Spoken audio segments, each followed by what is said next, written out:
Corleone by Lucia Riina. Si chiama così il ristorante che a Parigi porta la firma della figlia minore del boss Salvatore, detto Totò.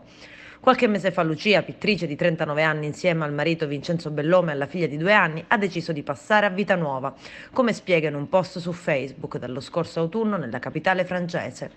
Al trasferimento coincide l'apertura del locale che promette autentica cucina siciliana-italiana da scoprire in un ambiente elegante e accogliente. Il bistrò si trova non lontano dall'Arco di Trionfo. Sull'insegna, sopra la facciata in legno e vetro, campeggia la firma autografa di Lucia. C'è anche lo stemma del paese di Corleone, un leone rampante che stringe un cuore. Dentro un ambiente chic con luci soffuse, tavolini in marmo bianco, sedie e divanetti in legno e imbottitura verde scuro che richiama il colore della tenda esterna. L'iniziativa imprenditoriale della figlia del padrino ha echi negativi in Sicilia. È inaccettabile che chi ha massacrato Corleone contribuendo a marchiarla in maniera infame oggi possa usare il nome del paese per trarne vantaggio economico, tuona il neosindaco Nicolò Nicolosi. Negli anni abbiamo assistito spesso all'abuso del marchio Corleone, servito per promuovere beni di ogni tipo. Se questo uso, continua il primo cittadino, viene fatto da aziende in regola, da persone per bene, per far conoscere nel mondo le eccellenze del territorio, non possiamo che esserne felici.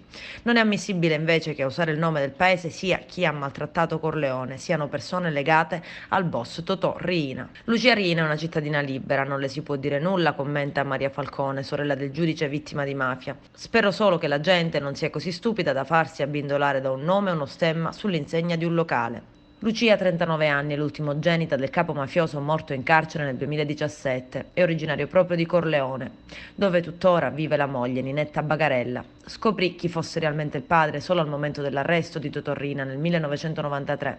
Dal 2008 Lucia è sposata con Vincenzo Bellomo, corleonese e rappresentante divino, finito anche lui in indagini dell'antimafia perché sospettato di essere il Vincenzo Bellomo di cui si parla in un pizzino ritrovato nel covo di Montagna dei Cavalli a Corleone, dove fu arrestato Bernardo Provenzano. Lucia e Vincenzo non sarebbero i proprietari del ristorante, almeno così spiega la voce che risponde al numero di telefono del ristorante. La figlia di Totò Riina, del resto, si rifiuta di rilasciare dichiarazioni in nome del rispetto della privacy. E la primogenita di Rina, Maria Concetta, era stata la prima nel 2017 ad avere un'idea imprenditoriale legata al nome del padre, con le cialde di caffè su Totò.